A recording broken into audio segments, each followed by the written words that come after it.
Andy Edwards. Never heard of him.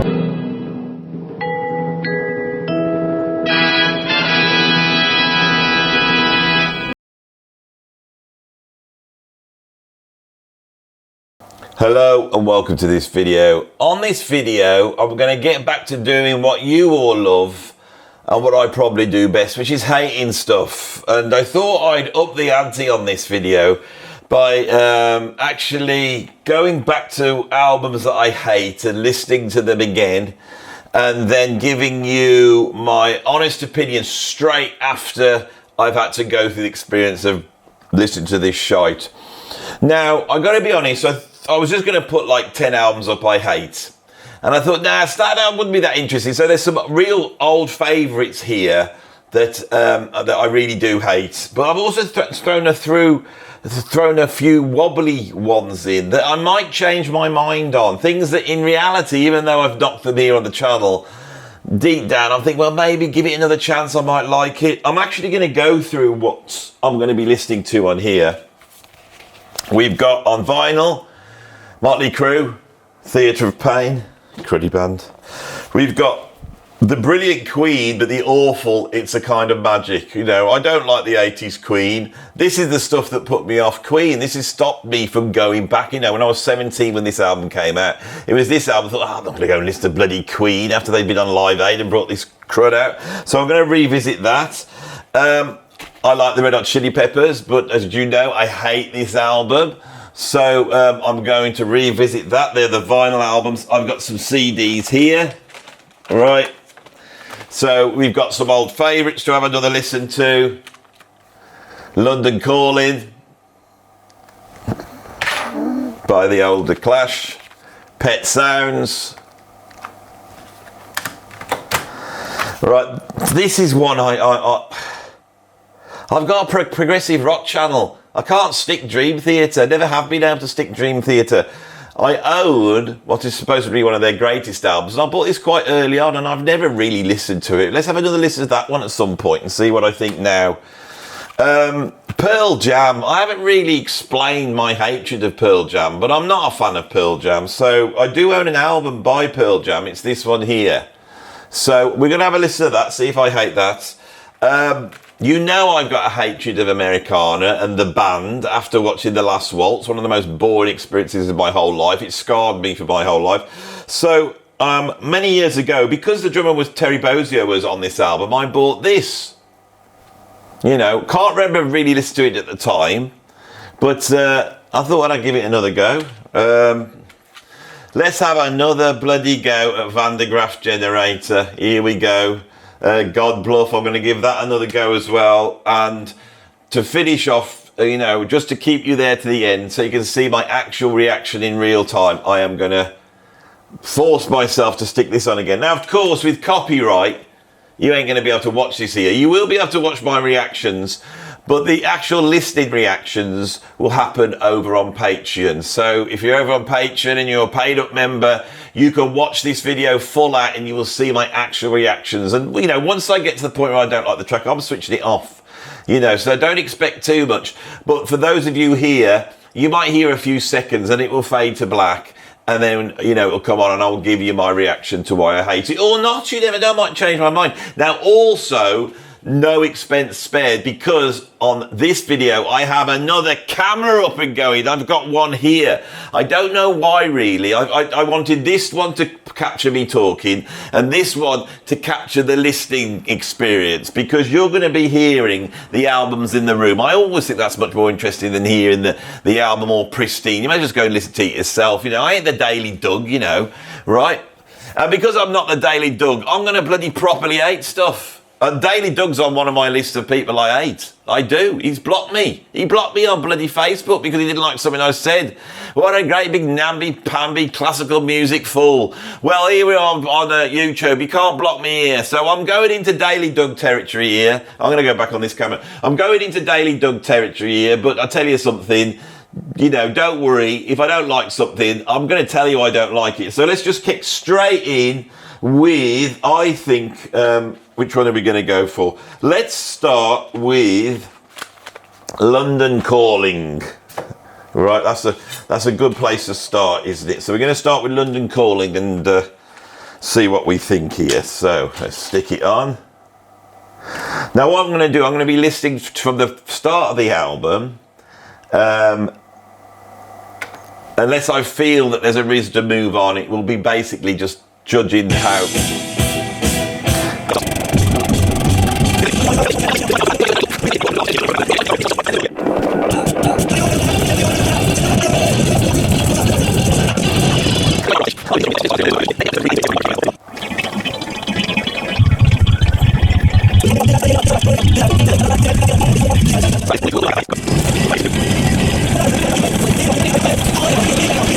And that's what you're going to get for the rest of the album. It reminds me of this slow, you know, because it doesn't just, you know, it doesn't just have London Calling on. And I think, what's the other one on here I like? Guns of Brixton's all right, innit? Everyone loves that. But the rest of it, it's, you could hear, like, it sounds uninspired. The songwriting sounds like tired. The band's playing sounds tired. It doesn't have the energy of punk. It's not like a rock album. It's sort of derivative. They're trying to be clever. They're trying to reference stuff. They're too knowing in what they're referencing. It's all the cool things that you're supposed to like. This album it's a con. It sounds like a con to me.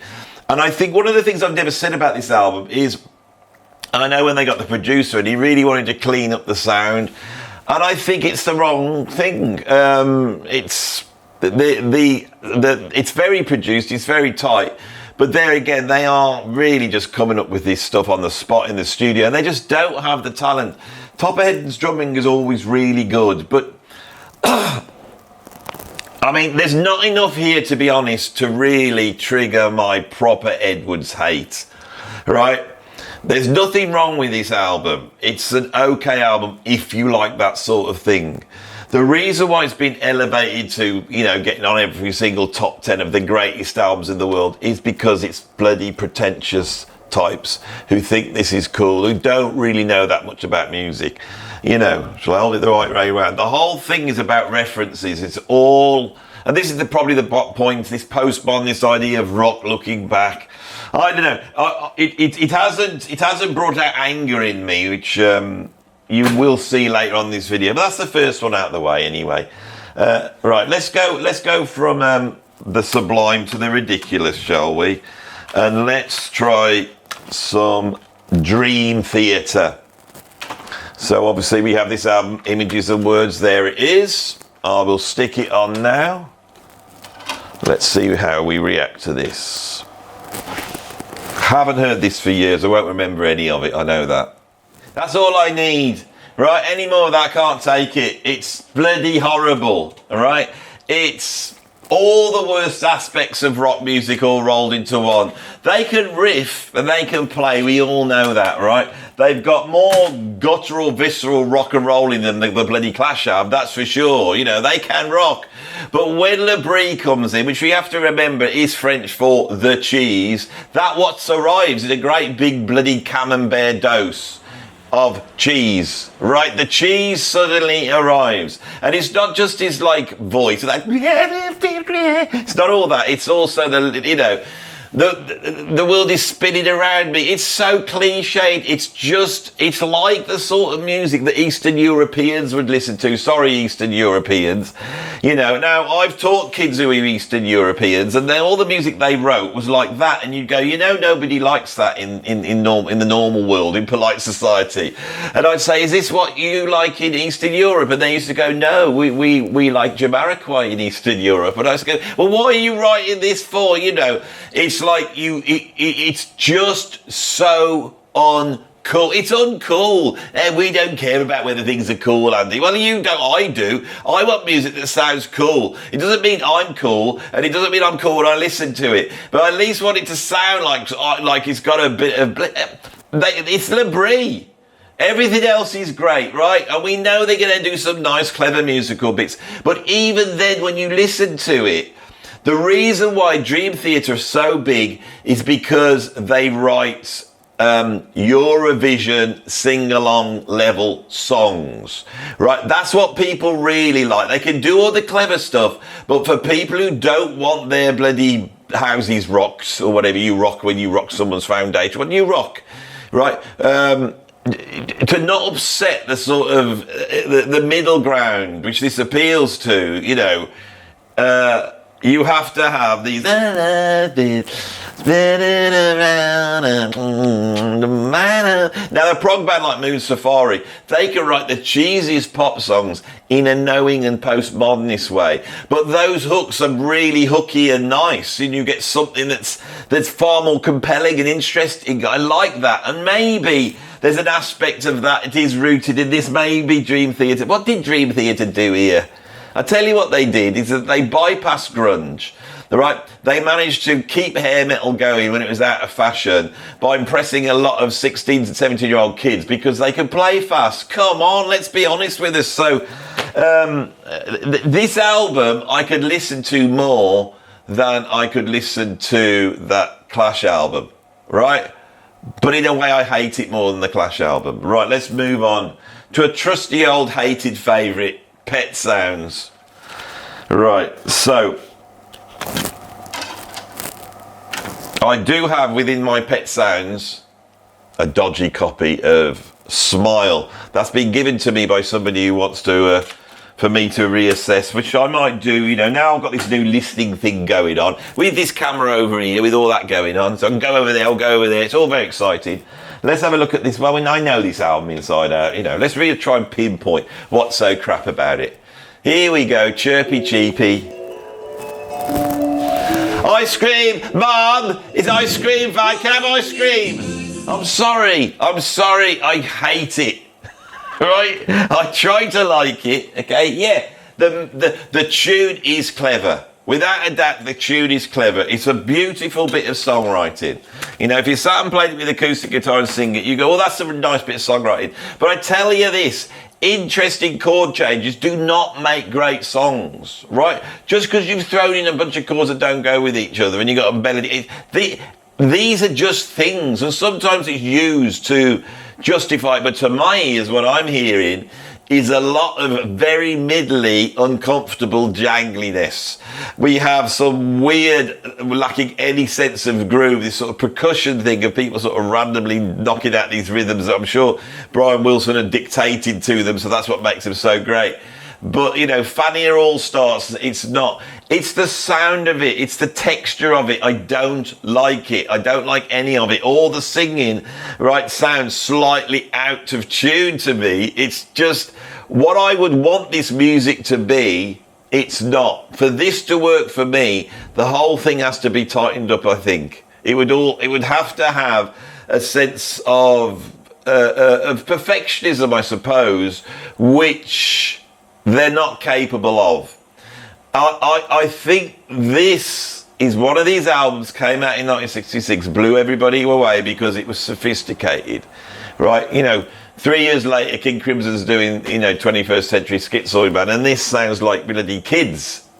But it's the time it comes out that makes it important. Fair enough, right? But for me, if I put like Sgt. Pepper on, I'm loving every bit. I love the sound of it. You see, this is something that I've been thinking a lot about music and why this channel's so hard. Is because to explain something's good because the chord changes are hard, or because there's intervallic jumps in the melody, or because it's innovative. I've done this as well. Gets past what the essence of the music is. I'm here to come out and say, when I listen to this, it does not sound that attractive to me. And I say that because the only way I can explain why I don't like this, it sounds like Brian Wilson is out of touch and he's holding on despite all his mental illnesses. He's trying to hold on to his position because he's got some warped sort of weird self-loathing stroke narcissism, and it's all over the tracks. The joy that you hear on Beatles albums of them discovering this stuff isn't here for me, right? This is a real serious explanation to why I don't like it. Now, what you get on my channel is then my ire, I-R-E, my ire, that the establishment critical narrative of rock music comes on and goes, oh, this is absolutely fantastic, Pet Shop Boys, one of the greatest albums ever made, and then goes on to ignore EL bloody P or Yes, which is doing what this is doing but 100 times better 100 times more musical. What is it? How do we discuss the fact that I feel that my ears are just more educated than a lot of other people's ears? Well, I mean, that's the bottom line. That's what I'm saying, isn't it? I'm hearing inconsistency, things that I just don't like in the music. Shall we move on? Let's have a good go at Pearl Jam. Right, so this is the album Binaural. Great title for an album. It's got this sort of strange double supernova-y type thing here. Right, let's see what we think of this. Now, of course, as we go into this, the main problem I have with Pearl Jam is too much bloody Americana, because I can't stick Americana, and too much Eddie Vedder's growly, horrible voice. Let's see what this actually hits me like. Right, Andy, neutral. Let it just roll over you when it starts. I give up. That's a brilliant album. I don't need to listen to it anymore. There's enough there to prove to me that this is a bloody good album. Right now, I've got a confession to make. This is not one of my albums. This is my wife's album. And when my wife owns an album, she usually knows what she's on about. She's one of these people who knows about stuff. So if she loves all the grunge things, she loves Soundgarden, she loves Nirvana, she loves Stone Temple Pilots. She's always said to me, Stone Temple Pilots are as great as any of the other grunge bands, and I take her word for it because she knows what she's talking about. And she owns this album here, Binaural, which has ended up in my collection, probably because I thought at some point I would do this and sit and listen to it, and I absolutely love it. Now, what's the famous album? Is it called 10, the one with Jeremy on? Now, Jeremy's great, but when I got that album, the reason I didn't like it is I didn't feel the band were that great, and the guitarist was not a great guitarist, but you felt the need to solo over everything, and that's really what put me off them. Years later, I went back to them. I actually met Pearl Jam in 2000, went to see them live, and it was one of the most boring concerts I've ever seen in my life.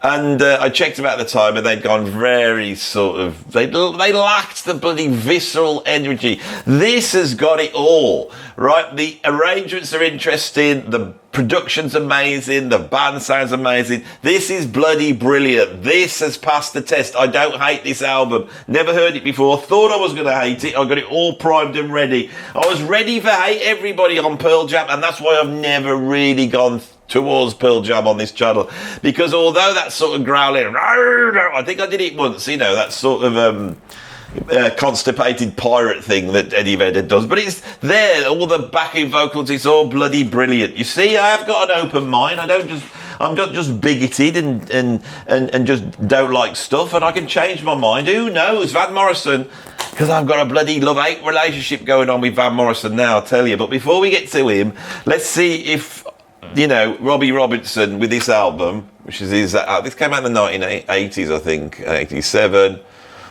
produced by Daniel Lanois. He always does a good job. That was a big 80s thing, wasn't it? Go and get some production by Daniel Lanois. So let's see what I make of this. I got a funny feeling I'm going to like this, you see. Fallen Angel, first track.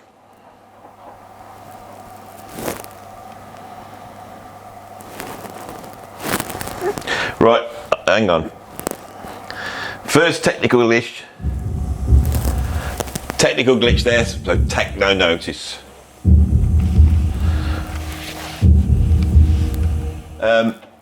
He's a brilliant songwriter. I've always known this about the bands. They are incredible virtuoso musicians, and many of them come from a jazz background. They can really play. They know what they're doing, right?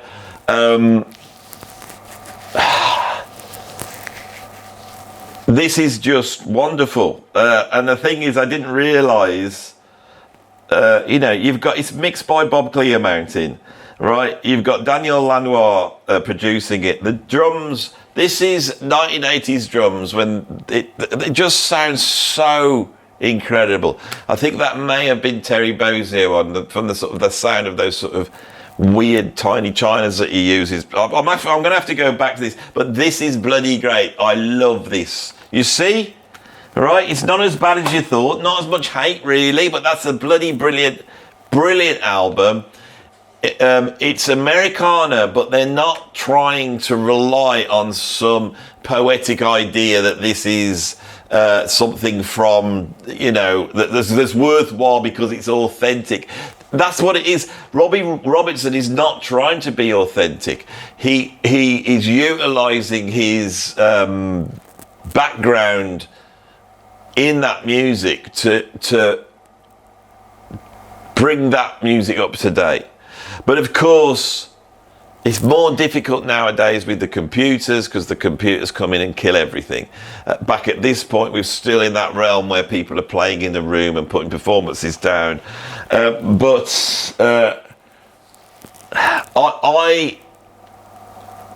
idea is that the band is not something that I associate myself with. I haven't got any albums by the band. And despite that very bad experience watching The Last Waltz when I was a kid and having to put up with bloody, you know, was it Neil Young with that bloody stuff up his nose and Van Morrison being as bored as hell and screaming his head off. Despite all that, you know, I now know that there's something more to them, you know. And maybe I need to go and get those great albums from the late 60s with the incredible songwriting on and go back and revisit those. It's going to be hard to me because I don't like Americana. I don't like it, you know. It's not my cup of tea. And then we have on top of that the fact that the critics will just say anything that sounds like that is great. It's like it's got taste written all over it. Right, so here we go. This is going to be a hard one. So now I'm going to move on to Graaf Generator. Let's have a go at this one, shall we? God Bluff. Stick it on from the start. I feel a pose like this is in order.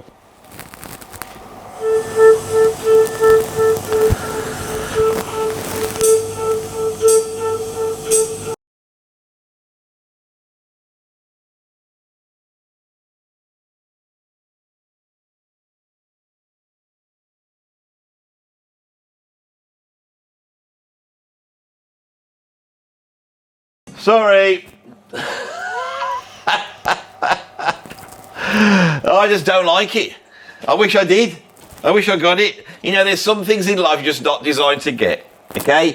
Now, I'm sat here analysing it and I'm thinking, when it started off, I thought, oh, this is quite nice, this is in a way. Because it sounds like it's proggy, you know. So it starts off and you think, oh, this is going to go somewhere in a minute. It's going to kick in. We're going to be off on something really proggy and interesting. No, it's just endless Peter Hamill singing forever. Maybe I've got to read the bloody lyrics, you know. Maybe I've got to sit with the lyrics because that for me is just like a song that never ends. He's got a voice which is like David Bowie times 10, and I can't stick David Bowie really, you know. Sometimes he sings great, but I don't like Peter Hamill's voice. That's the bottom line. I think it's like Marmite, you either like it or you don't. I don't like it at all. It sounds so affected. It's an affectation. It's pretentious. It's like what people say about prog being pretentious, and I go, no, it's not. I've actually listened to it. This is pretentious. Here at the glass, all the usual problems, all the habitual farce. You ask in uncertain voice what you should do, as if there were a choice but to carry on miming the song and hope that it all works out right. Tonight it all seems so strange. My spirit feels rigid. Oh, stop moaning. It's too moany. There he is, always like bloody singing about the fact that he's on stage having to sing this song and he don't like it because he's all existential and weird, you know. Tough. It's like bloody knock the band on the head as soon as they were going anywhere. Oh, we don't like it. It's all that. I don't like it. I don't like Graaf Generator. I'm bearing down on what I really don't like about it. And it's the affectation. It's that sort of namby-pamby, artsy-fartsy nonsense. Dressing stuff up as though this has worth because it possesses these things.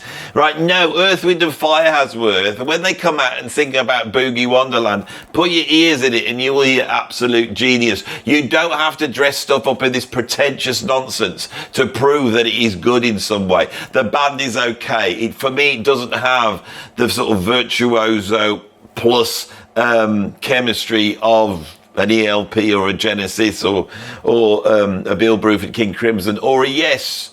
All those bands have a chemistry when they kick in, but this is too much of the same sound over and over again, and that sort of heavy bass line. Great at some point, but you need something to cleanse the palate. This is liked by people who think it's worthy, and they listen to it over and over again until they buy into it, probably because it just starts to become something that they can recognise, and that's the bloody problem here. Right, I think are we done? I've got Van Morrison at the end. We've got some vinyl to do now. I'll move on. I've only got one power cable, you see. I've got two cameras, so I'm going to share the power cable out as we go. But I didn't mind doing that sort of job, in the middle of Van de Graaf Generator. It gave me something to do in the end, didn't it? So this is a Mötley Crüe album. It's got a terrible cover, as we can see. It's called Theatre of Pain. They are there. There we go, I think Mötley Crüe are rubbish. I think they just survive on the fact that they did dodgy stuff, So let's see what this sounds like. I'm on vinyl now, so.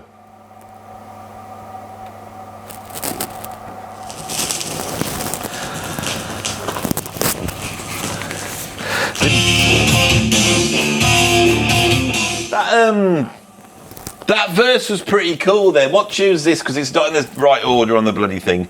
So that was Louder Than Hell. Lyrics and music, Nicky Six. That's interesting, that is. I always felt that Mick Mars was a good guitarist. Not bloody Steve Vai, but a good guitarist. Tommy Lee has got a great sound on drums, but it's so ridiculously overproduced, I find it almost unlistenable. But in there, under that guitar riff came this great bass line in the verse, and that for that moment I thought there's something going on and quite interesting here. But for me, this band should not have the name that they've got. Their stuff, if you like hair metal, and I do, is okay. The riffs, the playing, the vocals, the lyrics, none of it hang together in the way Van Halen can hang this sort of stuff together and just blow you away. It's not that, and it's all a bit tired, all a bit overproduced. I don't know why this band we are still talking about, in this moment in time, right, because they did a book called The Dirt, because one of the guys killed someone accidentally, one of the guys bloody had, when did he die and come back to life? They have loads of women around them, it's all seedy and crap. Now this album, I've just had a look at it, it's got bloody scratches all over it, so I don't even know if it's going to play. So I'm going to put side 2 on and just delve into this period of Queen. I don't know what it was. I think this album has stuck in my mind because it opened up with the incredible One Vision, which I love, which is full 100% Queen. And then we had the big tune, didn't we? It's a Kind of Magic, and I think It's a Kind of Magic sort of put me off this album, and I made a very sort of teenage judgment about it at that point. Decided, I didn't like Queen. Coming back here, yeah, it's a bit 80s, but this is a great album. This really is a great album, and that's why it sold so much, and that's why it is known. 1986, 85. There's a lot of stuff I pulled out here that's from that period in time. Let's get straight on to the Red Hot Chili Peppers. But that's a great album. I'm wrong. I shouldn't have pulled it out. Right, I should have known Queen are always made greater than you think. And that's an interesting thing, isn't it? Is that Queen are always better than you think. And I've been a little bit miffed that they have sort of usurped Led Zeppelin and Deep Purple and all Jimi Hendrix, in sort of classic rock band status. But actually, I'm starting to think that they deserve it now. So we're now on to the Red Hot Chili Peppers. Let's just stick on this side one. It starts with All Around the World and see how I respond to this. Right, there is something about this album that I don't like. I love the Red Hot Chili Peppers. What they do on Blood Sugar Sex Magic is just sublime to me. And I know people don't like to elevate them up, you know, because they're a party band and they're silly. But it's just the sound of the band that I can hear something that I can't hear in Mötley Crüe, that I can't hear in bloody Graaf Generator. This band just sounds amazing together. But you just feel that when they've got older, they are maturing as songwriters. The songwriting is better than anything off Uplift Mofo Party Plan, but I'd rather have that album because I love the visceral immediacy of it. I'm not so much interested in his songwriting. I know his songwriting, which then occupies a sort of Radio 2, middle of the road sort of realm, and crossed over to a much bigger audience. And, you know, listening to it like this properly, I think we got a double album here. There's a lot of songs on here. As you trawl through it, there's probably quite a lot of songs I don't like so much. And if the more visceral, funky ones were all put on one album, I'd probably think it was one of the great Red Hot Chili Peppers albums. And I would, the second disc of them being all, you know, commercial. But, you know, I may be able to tolerate it. You know, maybe this was just too much of whatever they thought made Under the Bridge. Under the Bridge hasn't got this sound. Under the Bridge sounds real. This scar tissue here, it just sounds like they've got into a formula feeling sorry for themselves. I'm not a big fan of bands who feel sorry for themselves and somehow think that by being that, it makes the music better. I don't believe it. Right. I'm going to take a little break for me, not for you. When I come back, we're going to be doing Van Morrison, Astral Weeks, but I'm probably not going to come back. So those of you who have watched this, you know, on my main channel, I hope you enjoyed this. If you want to get the Astral Weeks full reaction, go over to Patreon and join there, and I might post it as a clip on my new channel that I've got, linked down below, which is called Andy Edwards Clips, and is for people who have a short attention span and can't quite take an hour-long video like this. Thanks for watching, and see you over at Patreon. Hello, so this is like the special features. I'm back. I might put a little bit of this on just to tease you, you know, like, so you do go over to Patreon and become a paid-up member, which would be great if you could. But let's stick Astral Weeks on, with the opening track, Astral Weeks, and see how I react to it, shall we?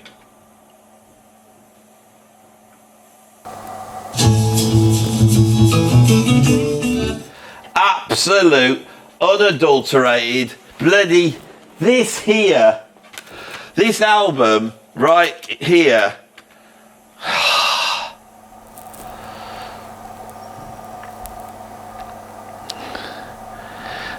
You see, I'm full of the urge to smash this up now, right? I hate it so much.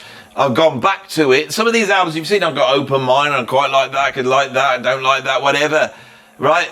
There's not that much I hate in the world. But I bloody hate this album, and this bit I will put on the main video, so you might not have heard what I did. But basically, right, just wait there, you bloody stupid people who like Van Morrison. Stupid people. That's what I hate the most. It's the stupid people in the world. Right?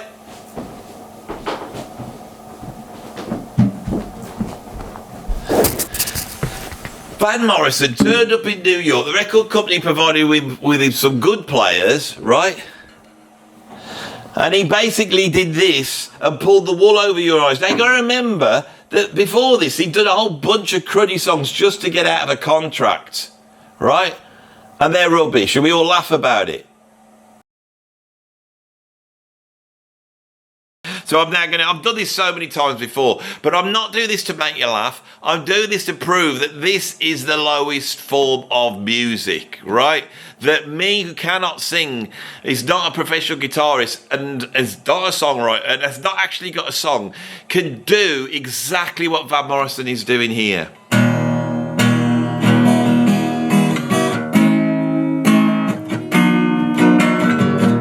I went down to my studio today.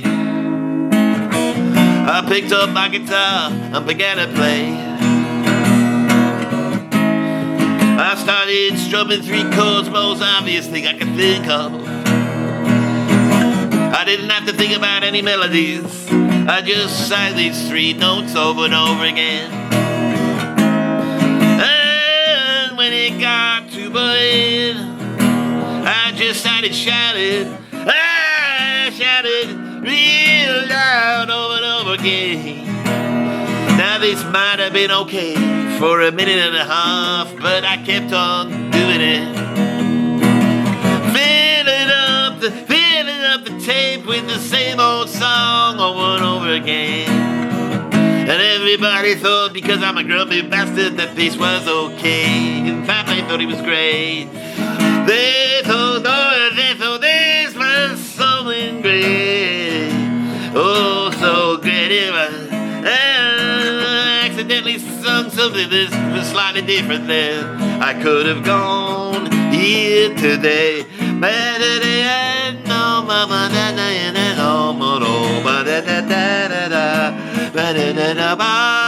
that would be too interesting to do, so I just go back to singing this song over and over again.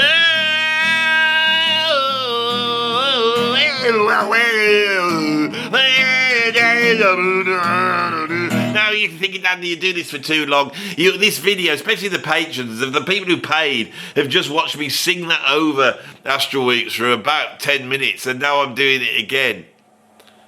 But that's what he's doing, everybody. Come on, wake up. 20 minutes later.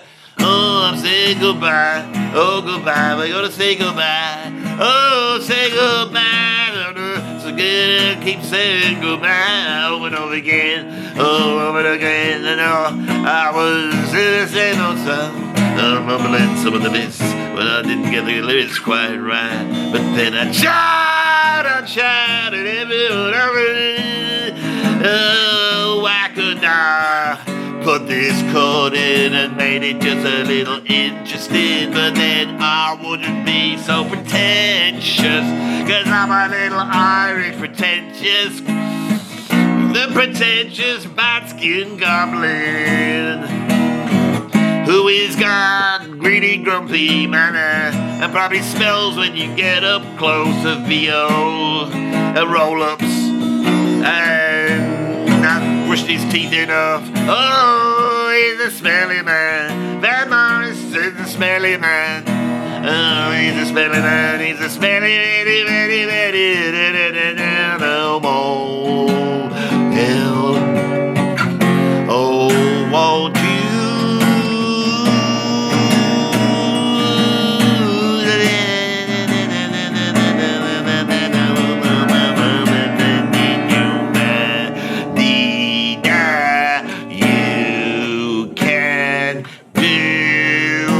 You are for hours and hours. Why don't you at least do that? Do something, Go. Oh, no.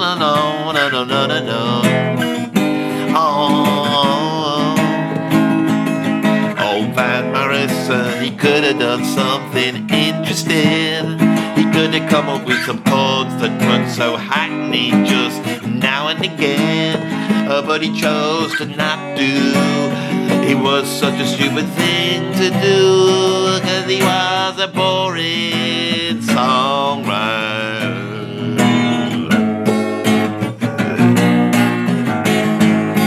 Louie, oh, Van, what's got into you?